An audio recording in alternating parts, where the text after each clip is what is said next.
ప్రపంచ మానసిక ఆరోగ్య దినోత్సవం 2025 అక్టోబర్ 10. మానసిక ఆరోగ్యమే మహాబలం. మానసిక ఒత్తిడి వద్దు, మానసిక ఆరోగ్యమే ముద్దు. మానసిక ఆరోగ్యం మనందరి సామూహిక ఆనందం. మీ మనస్సును నయం చేయండి, మీ కాంతిని ప్రకాశింపచేయండి. మానసిక సంసిద్ధత మానసిక ఆరోగ్యంతో సాధ్యం.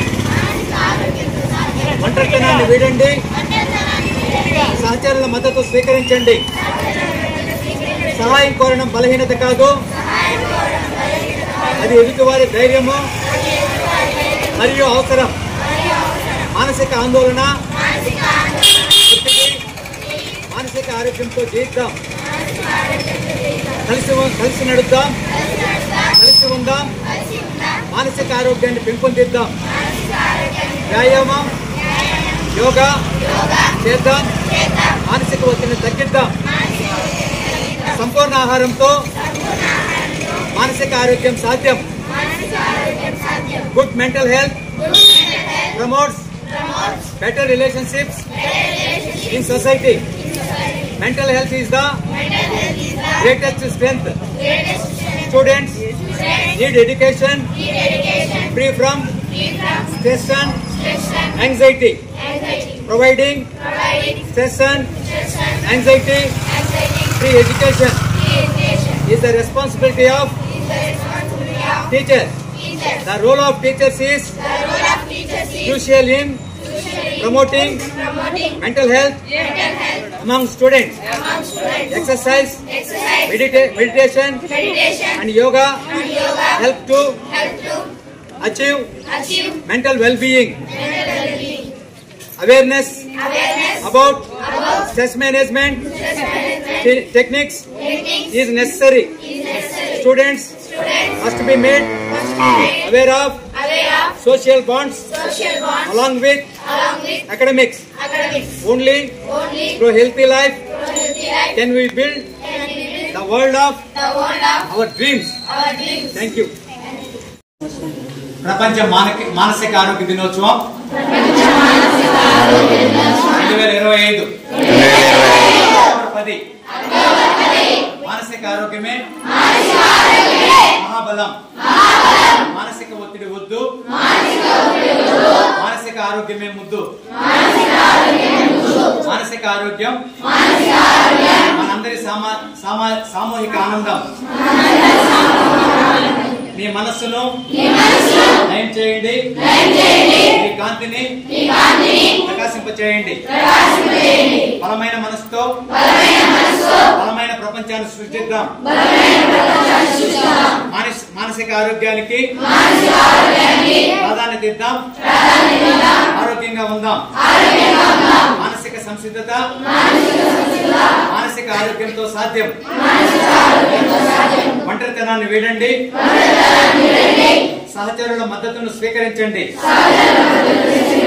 మానసిక ఆరోగ్యంతో జీవించడం ప్రతి ఒక్కరి హక్కు.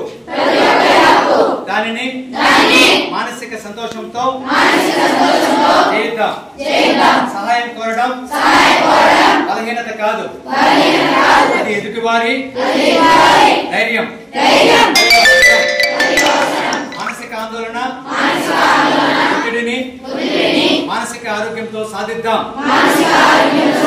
శారీరక ఆరోగ్యంతో పాటు మానసిక ఆరోగ్యానికి విలువనిచ్చే సమాచారాన్ని తయారు చేద్దాం.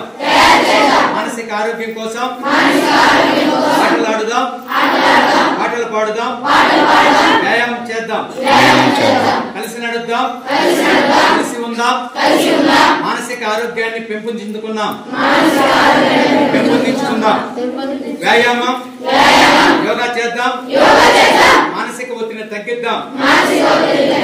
సంపూర్ణ ఆహారంతో మానసిక ఆరోగ్యాన్ని సాధిద్దాం. పాఠశాల మొగరాల ఈరోజు ప్రపంచ మానసిక ఆరోగ్య దినోత్సవం 2025 అక్టోబర్ 10. ఈ కార్యక్రమాన్ని పాఠశాలలో బాగా జరుపుకున్నాము. నా పేరు వనపర్తి వెంకటేశ్వర్లు. నేను పాఠశాల మెంటల్ హెల్త్ కౌన్సిలర్గా, టీచర్ కౌన్సిలర్గా వ్యవహరిస్తున్నాను. ఈ ప్రపంచ మానసిక ఆరోగ్య దినోత్సవాన్ని జరుపుకోవడానికి ముఖ్యమైనటువంటి కారణం, పాఠశాలలో చదివే విద్యార్థులు, కళాశాలలో చదివే విద్యార్థులు కానీ, లేదా సమాజంలో ఉన్నటువంటి వ్యక్తులు కానీ మానసికంగా వారు కురిగిపోతూ ఉంటారు. దానికి కారణం మానసిక ఒత్తిడి, మానసిక ఆందోళన, ఏదో మనసులో తెలియని భయము, పరిస్థితుల ప్రభావము, ఇవన్నీ కూడా వారిని మానసికంగా ఇబ్బంది కలిగిస్తుంటాయి. కొంతమందికి అయితే నిద్రలేమితనం. సో రాత్రి విద్యార్థులుగా కనీసం మానవుడు అన్నవాడు 6 గంటల నుండి 8 గంటల నిద్ర అనేది అవసరం ప్రతి ఒక్కరికి. ప్రతిరోజు ఆ సమయం నిద్రపోవాలి. అంత సమయం నిద్రపోయినప్పుడు వారికి మానసికంగా కొన్ని సమస్యలు వచ్చేదానికి అవకాశం ఉంటుంది. కాబట్టి వీటినంతా కూడా, ఇలాంటి మానసిక సమస్యలంతా కూడా గుర్తు చేయడానికి, ఈ మానసిక సమస్యలకు మార్గాలను ఎంచుకోవడానికి ప్రపంచ మానసిక ఆరోగ్య దినోత్సవంలో ఒక అవగాహన కార్యక్రమాన్ని ప్రపంచం మొత్తము నిర్వహిస్తున్నాము. దీన్ని మొట్టమొదటిగా 1992 అక్టోబర్ 10 అప్పటి united nations of organization deputy secretary general అయినటువంటి Richard Charles Hunter, American advocate మరియు మెంటల్ హెల్త్ రిఫార్మర్. సో ఆయన మొట్టమొదటిగా ఈ కార్యక్రమాన్ని వరల్డ్ హెల్త్ ఆర్గనైజేషన్ ఆధ్వర్యంలో నిర్వహించడం జరిగింది. సో అప్పటి నుండి మనం ప్రతి సంవత్సరము అక్టోబర్ 10వ తేదీన వరల్డ్ మెంటల్ హెల్త్ డేని నిర్వహించుకుంటున్నాము. సో దీనికి మెంటల్ హెల్త్ పితామహుడుగా ఒక వ్యక్తిని మనము చెప్పుకుంటాము. ఆయన క్రిస్టఫర్డ్ వెటింగ్హామ్ బీర్స్ అనే శాస్త్రవేత్త. ఈయన కూడా అమెరికన్ శాస్త్రవేత్త. ఈయన మానసికంగా ఇబ్బంది పడి ఒక మెంటల్ హాస్పిటల్లో ఉండి, ఆయన మెంటల్ హాస్పిటల్ నుండి బయటకు వచ్చిన తర్వాత ఒక అవేర్నెస్ కార్యక్రమం, ఇలాంటి ఈ మెంటల్ హెల్త్ గురించి ఒక సంస్థను నిర్వహించి ఎంతోమంది మానసిక రోగులు మానసిక రుగ్మతలతో బాధపడుతున్న వాడిని విముక్తి చేయడం జరిగింది అన్నమాట. సో అందుకని ఈయన మన క్రిస్టోఫర్ విటింగ్హామ్ బీర్స్ను మనము మానసిక ఆరోగ్యం యొక్క పితామహుడుగా మనము చెప్పుకుంటుంటాం అన్నమాట. సో కాబట్టి మనము ముఖ్యంగా మనం తెలుసుకోవాల్సిన విషయం ఏమంటే, మానసిక ఆరోగ్యం అంటే ఏంటి? మానసిక ఆరోగ్యం, మానసిక అనారోగ్యం. మానసిక ఆరోగ్యం అనేది మెంటల్ హెల్త్ అంటాం, మానసిక అనారోగ్యాన్ని మెంటల్ ఇల్ హెల్త్ అంటాం. సో ఈ మానసిక ఆరోగ్యం అంటే ఏమి తెలుసుకోవాలంటే, మనము ఒక కొంతమంది వ్యక్తులను కానీ పరిశీలించినప్పుడు మనము ఏదైనా వారికి పనులు అప్పచెప్పినప్పుడు, వారి నిత్య కృత్యాలు అయితేనేమి, నిత్యం చేసే పనులు అయితేనేమి, వారికి ఏదైనా మన పనులు అప్పచెప్పినప్పుడు వాడిని ఎంత సమర్థవంతంగా చేస్తున్నాడు, ఎంత పద్ధతిగా చేస్తున్నాడు, క్రమం తప్పకుండా చేస్తున్నాడా అనే విషయాలంతా కూడా మనము గమనించవచ్చు. సో ఒక మానసికంగా అంగవైకల్యం కలిగినటువంటి ఒక వ్యక్తికి మనం భోజనం పెట్టినప్పుడు ఆ భోజనం తినే రీతి తెలిసిపోతుంది అనమాట. అతను ఏ విధంగా ఆ భోజనాన్ని భుజిస్తున్నాడు. ఎందుకంటే సమాజంలో భోజనం ఎలా తినాలని నేర్చుకుంటాడు అనమాట. సో ఆ వ్యక్తి సక్రమంగా తినలేదు అంటే అతను మానసికంగా. సో కాబట్టి మనము మన పనులన్నీ సక్రమంగా నిత్య జీవితంలో మన పనులను సక్రమంగా చేసుకుంటూ, నిత్య కృత్యాలన్నీ కూడా మనం సక్రమైన రీతిలో, సక్రమైన పద్ధతిలో, ఎలాంటి భయాందోళనకు గురి కాకుండా, ఒత్తిడికి లోను కాకుండా, అదేవిధంగా మానసికంగా ఎలాంటి డిస్టర్బెన్స్ లేకుండా, భయం లేకుండా మనం చేయగలిగితే దాన్నే మానసిక ఆరోగ్యం అంటాం. సో ఎప్పుడైతే ఈ మానసిక ఆందోళన, ఒత్తిడి, భయము, ఒకరి పట్ల ద్వేషము, కోపము, ఇలాంటివన్నీ మన మనసులోకి ఎప్పుడు వస్తాయో అప్పుడు మనము దాన్ని మానసిక వైకల్యంగా చెప్పుకోవచ్చు. సో అలా మానసిక వైకల్యాన్ని మనము దూరం చేయాల్సిన అవసరము ఎంతైనా ఉంది. ఇప్పుడు ప్రస్తుతము సమాజంలో మనం చూడొచ్చు, ఇప్పుడు కూడా ప్రస్తుత పరిస్థితుల్లో కొన్ని విద్యార్థులు మనం ఎంతసేపు విద్యార్థులను మనము ర్యాంకులు మరియు మార్కులు వైపు పరుగులు తీపిస్తున్నాం.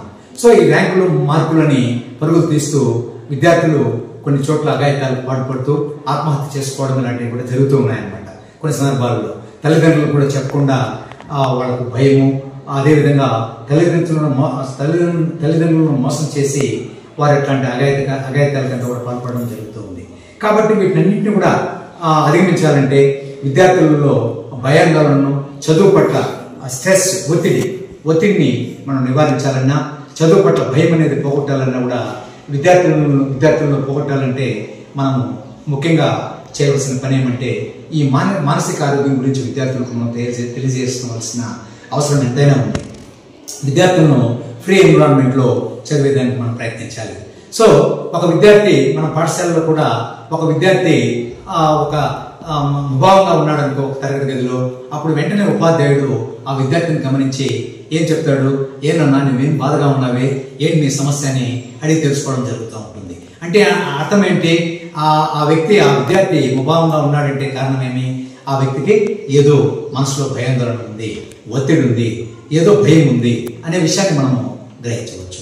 సో కాబట్టి మనం విద్యను బోధించేటప్పుడు విద్యార్థులకు పాఠ్యాంశాల యొక్క సమాచారాన్ని అందించేటప్పుడు ఎప్పుడు కూడా వాళ్ళని ఒక స్వేచ్ఛాయుత వాతావరణంలో ఆ పిల్లలకు చదివించడం, వాళ్ళ భయాలను తొలగించడం, విద్య అంటేనే భయపడకుండా స్ట్రెస్ అనేది, ఒత్తిడి అనేది లేకుండా అలాంటి విద్యను అందించాల్సిన అవసరము ఎంతైనా ఉంది.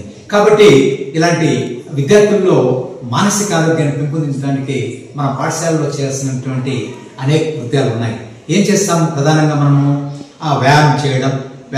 యోగా చేయడం, యోగా, ధ్యానం, తర్వాత ఆటలు ఆడుకోవడం, అదేవిధంగా పాటలు పాడడం, సాంస్కృతిక కార్యక్రమాల్లో పాల్గొనడం, అదేవిధంగా సంపూర్ణ ఆహారం తినేదానికి సంపూర్ణ ఆహారాన్ని ప్రతి విద్యార్థి తినాలనే ఉద్దేశంతో వారికి సూచన సలహాలు ఇవ్వడం, అదేవిధంగా మనము గ్రీన్ జిమ్ అంటే ఏంటి, మనము ఇంటిలోనే కాకుండా బయట బాహ్యంగా ఆరు బయట మనము ఇలాంటి పరిగెత్తడం కానీ, నడచడం కానీ, యోగా చేయడం కానీ, ధ్యానం చేయడం కానీ, డ్యాన్స్ చేయడం కానీ, మంచి మ్యూజిక్ వినడం కానీ, ఇలాంటి కార్యక్రమాలంతా కూడా మనము ఆరు బయట చేసినట్లయితే దాన్ని గ్రీన్ జిమ్ అంటాం. అంటే పచ్చని వాతావరణంలో ఇలాంటివన్నీ చేసినప్పుడు మన ఆరోగ్యానికి చాలా ఆహ్లాదంగా ఉంటుంది, మన యొక్క మనసు కూడా చాలా తేలికగా ఉంటుంది. సో తద్వారా మనము ఆ మెంటల్ హెల్త్ అనేది ఇంప్రూవ్ చేసుకునే దానికి అవకాశం ఉంటుంది. అదేవిధంగా సోషల్ బాండింగ్ అంటే ఆ విద్యార్థులకు సెలవు రోజులు ఉంటాయి, సెలవుల రోజుల్లో కానీ, తర్వాత లీవులు ఇచ్చినప్పుడు క్వార్టర్లీ లీవులు, హాఫ్ ఇయర్లీ లీవులు, సంవత్సరాంతం లీవులు ఇచ్చినప్పుడు కొత్త ప్రదేశాలకు వెళ్ళడం, అదేవిధంగా బంధువులతో రిలేషన్స్ పెంచుకొని వారితో సఖ్యతగా ఉండి మన యొక్క ఆలోచనలంతా కూడా షేర్ చేసుకోవడం. ఒక టూర్కి వచ్చినప్పుడు తోటి విద్యార్థులతో ఆ విషయాలంతా కూడా షేర్ చేసుకున్నామంటే ఈ యొక్క మన మెదడుకు పనిపెట్టినట్టు అవుతుంది అనమాట. మన మెదడుకు పనిపెట్టడమే కాకుండా మనలో ఉన్నటువంటి క్రియేటివిటీ కూడా బయటపడుతూ మన యొక్క ఆలోచనలు కొత్తదనంగా మనము డిస్క్రిప్ట్ చేయడానికి ఆ సూచన ప్రాంతాలంతా కూడా సూచన వ్యక్తులు, అక్కడ ఉన్నటువంటి సంస్కృతి సాంప్రదాయాలు మరియు అక్కడ ఉన్న వాతావరణ పరిస్థితులు అవన్నీ కూడా గొప్పగా మనము తోటి విద్యార్థులకు చెప్పవచ్చు. కాబట్టి విద్యార్థులు పాఠశాలలో ఉన్నంతసేపు సహచర విద్యార్థులతో కూడా మంచి సాన్నిహిత్యాన్ని కలిగి ఉండాలి. ఎందుకంటే వారితో సాన్నిహిత్యం నుండి వారికి వచ్చినటువంటి సందేహాలంతా కూడా తోటి విద్యార్థులతో నివృత్తి చేసుకోవచ్చు. అది ఒకరిని మన సందేహాలను ఒకరిని అడగడం అంటే అది ఏమైనటువంటి ఎలాంటి అవమానకరమైన విషయంగా భావించకూడదు. అది ఒక ధైర్యంగా ఇతరుల నుండి సహాయం పోవడం అనేది ఒక ధైర్యంగా భావించాలి. సో భావించినప్పుడే విద్యార్థి ముందుకు వెళ్తూ ఉంటాడు. పాఠశాలలో అనేక రకాలైనటువంటి కార్యక్రమాలకు సంబంధించిన యాక్టివిటీస్ అంతా కూడా మనము కార్యకలాపాలు నిర్వహిస్తుంటాము. వాటిలన్నింటిలో కూడా విద్యార్థులు పాల్గొనాలి. ఒక డ్రాయింగ్ కాంపిటీషన్ అంటే నీ యొక్క మనసులో ఉన్నటువంటి క్రియేటివిటీ అంతా కూడా నువ్వు ఆ డ్రాయింగ్ మీద నిష్ట పెట్టి వేయడం జరుగుతుంది. సో ఆ డ్రాయింగ్ అనేది ఒక సందేశాన్ని ఇస్తుంది. ఆ సందేశం ద్వారా నువ్వు ఆ డ్రాయింగ్ను ఇతరులకు ఎక్స్ప్లెయిన్ చేయొచ్చు. అప్పుడు నీ మనసు చాలా తేలిగ్గా ఉంటుంది. సో ఇలాంటి వాతావరణం పాఠశాలలో కల్పించినప్పుడు విద్యార్థులు పాఠశాల అంటే భయం లేకుండా ఆ చదువు పట్ల ఆసక్తి కలిగి వారు చదువు అంటే ఒక స్ట్రెస్గా ఫీల్ కాకుండా చదువుకునేదానికి అవకాశం ఉంటుంది. ఇక్కడ ప్రపంచ మంచి కూరగాయలు పౌష్టికాహారం అప్పుడే చెప్పాను. మంచి కూరగాయలంతా కూడా విద్యార్థులు ఎక్కువ మొత్తంలో కూరగాయలు తీసుకోవాలి ఆహారంలో. అదేవిధంగా గ్రీన్ రిబ్బన్స్ చూసాం మనము. ఈ గ్రీన్ రిబ్బన్స్ సింబల్స్ ఏమంటే సింబల్స్ ఇది మనకు మానసిక ఆరోగ్యానికి అవేర్నెస్ అవగాహనకు ఇది సింబల్. సో ఈ గ్రీన్ రిబ్బన్ ర్యాలీ ద్వారా కూడా మనము మానసిక ఆరోగ్యానికి సంబంధించినటువంటి అవగాహన కార్యక్రమాలను మనం చేయొచ్చు. ఈరోజు మన పాఠశాలలోనే కాదు, భారతదేశంలో ఉన్నటువంటి అన్ని పాఠశాలలు, ప్రపంచంలో ఉండే అన్ని విద్యా సంస్థల్లో కూడా విద్యా సంస్థలే కాకుండా మిగతా సోషల్ ఆర్గనైజేషన్స్ అంతా కూడా, వాలంటీర్ ఆర్గనైజేషన్స్, సోషల్ ఆర్గనైజేషన్స్ అన్నీ కూడా ఈ కార్యక్రమాన్ని దిగ్విజయంగా నిర్వహించుకొని సో ప్రజలంతా కూడా అవేర్ చేస్తారనమాట. మానసికంగా ఎంత సిద్ధంగా ఉండాలనో, ఎప్పుడైతే మనం మానసికంగా సంసిద్ధంగా ఉండగలుగుతామో అప్పుడే మనము ఫిజికల్గా కూడా ఫిట్గా ఉండగలుగుతాము. మనము ఫిజికల్గా ఫిట్గా ఉండి మానసికంగా మనం ఫిట్గా లేనప్పుడు మనం ఏ కార్యక్రమాలను చేయలేము. ఎందుకంటే విద్యార్థులందరూ కూడా భవిష్యత్ తరాలు, మీరంతా కూడా భవిష్యత్ తరాలు. దేశం అభివృద్ధి చెందాలన్నా, రాష్ట్రం అభివృద్ధి చెందాలన్నా, మీరు మంచి చదువును మీరు పొందాలన్నా కూడా మీరు మానసికంగా ఆరోగ్యంగా చాలా శారీరకంగా మానసికంగా ఆరోగ్యంగా ఉండడం ఎంతైనా అవసరం ఉంది. కాబట్టి నేను ఒక సైన్స్ ఉపాధ్యాయుడిగా చెప్పడం అంటే విద్యార్థులందరూ కూడా చెప్పడం ఏమంటే, ప్రతి విద్యార్థి కూడా ఎలాంటి భయాందోళనకు తరగతి గదిలో ఒత్తిడికి లోనుకుంటే, తరగతి గదిలోనే కాదు మనము ఇంట్లో కూడా ఎలాంటి ఒత్తిడికి లోను కాకుండా మనం ఏం చేయాలా, మనము నిర్భయంగా ఉపాధ్యాయుని సమస్యల గురించి ఉపాధ్యాయునికి చెప్పొచ్చు, తల్లిదండ్రులకు చెప్పొచ్చు. అదేవిధంగా ఆ సమాజంలో మీకు సన్నిహితంగా ఉండేవారు కూడా చెప్పొచ్చు. మీతో విద్యార్థులు కూడా చెప్పి మీలో ఉన్నటువంటి ఆ మానసిక ఒత్తిడి, ఆందోళన అవన్నీ కూడా దూరం చేసుకున్నట్లయితే మీరు మంచి పరిపక్వత లేని విద్యార్థులుగా తయారవుతారని నేను ఆకాశిస్తున్నాను. ఇక్కడ ఈ మానసిక ఒత్తిడి కానీ ఈ మానసిక ఆరోగ్యాన్ని పెంపొందించడంలో ఈ పాఠశాలలో ఉపాధ్యాయుల బాధ్యతే కాకుండా తల్లిదండ్రులు, సమాజము అందరూ కూడా, మన సమాజంలో ఉన్న మేధావులు అందరూ కూడా దీనివైపు అడుగులు వేసి మంచి సమాజాన్ని నిర్మించడానికి నిరంతరం కృషి చేయాలని ఈ సందర్భంగా తెలియజేసుకుంటున్నాను. ధన్యవాదాలు.